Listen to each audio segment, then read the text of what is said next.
So I'm gonna tell you about the time I applied to MTV's The Real World, because that happened. So as far as I can remember, I've been obsessed with reality television. Everything from ANTM to Biggest Loser to American Idol, most recently Amazing Race Season 5. Don't know why I watched Season 5. Maybe it's because I like to torture myself with poor graphics, but I've watched everything. You know, there's something about taking a normal human and putting them in this setting they've never had to interact with and seeing what they'll do that just so strongly appeals to me. Some might call that a little weird. Some might call that the mind of a scientist, you know?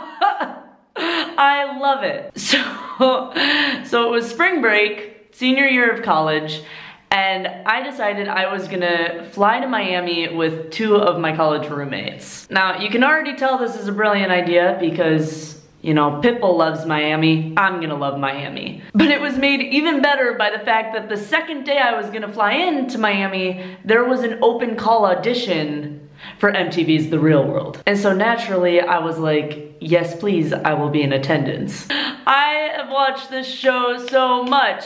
7 strangers picked to live in a house. Find out what happens when things stop being fake and start getting real. Yeah, that's essentially the premise of the show. So what happened was that they held this audition in just a typical pub kind of bar.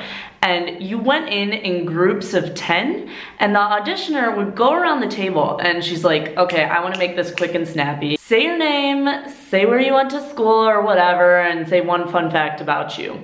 And I was like, oh, hot damn, this is my jam. I'm about to nail this. So I got the benefit of sitting on the far side of the table, so I was gonna be the last person she asked these questions to. So I listened to everyone else, you know, share their stories. There was this guy who, like, you know, was cheating on one sister with another sister, you know, kind of interesting. There was one transgendered person at our table, and that was a little bit unexpected, so that was kind of cool. We're like, okay, she got points for that. And then, you know, they kept coming around, and finally it was my turn, and I was like, hey, I'm Taylor, I go to Harvard, and I have this YouTube channel, has so and so many subscribers. And you could tell this woman who was like not interested interviewing us, her ears perked up, and she's like, say what? You know? And so, you know, I tell her a little bit more about myself, and then, you know, things start to wrap up. And what she did was she looked around the table and she would, you know, just pick a random person and she'd be like, okay, Jimmy, yeah, that's your name. Okay, how old are you? Just got that. Okay, good, check, you're good to go.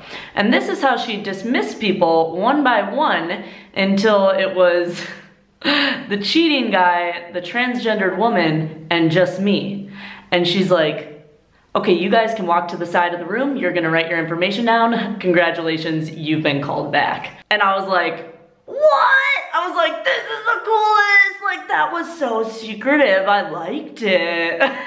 And so what happened was the next day we all got invited to a private interview in a hotel where they would film our responses. But I was like, you know what? I do YouTube, I film myself all the time. This should be no different. But then I got the questions. This show is wasting no time. They want to cut through all the crap to figure out what your deepest insecurities are. She asked me things like, are you a virgin? Who hates you? Why do they hate you? When's the saddest you've ever been in your life? Why do you think that is? What's your greatest fear? What would make that worse? And I was like, geez Louise, lady, like, give me a break. I'm not applying to be president of the United States, you know? But she really wanted to figure it out. By the end, even though her face wasn't telling me so, you know, she told me that she really liked me, really wanted to see me succeed, that she was passing on my application to the next level, and that all I had to do was make a 20-minute interview video and give them the contact information of everybody I'd ever hooked up with or hated in my life. Easy peasy lemon squeezy. I thought the video part was gonna be the hard part. Turns out the hard part is getting calls from all the people who have ever hated you or you've ever hooked up with, all your ghosts and demons coming up at once to haunt you. I don't know if you've ever known what it's felt like to have your personal enemy call you and say, hey, just got a call from MTV, what's that about? And then have to say back to them, yeah, I'd like you to say everything you hate about me to them, but it's not a sure sign of a good time. I'll tell you that. But the problem was most of these people I mentioned were Harvardians. And the thing about Harvardians is they don't like to put their face in front of a camera and share personal information. Go figure. You know, so all the people I had doled out the contact info of, none of them would vouch for me. None of them would say cool, exciting things about me that would get me on this show. So that's how my reality television dream died. Any questions?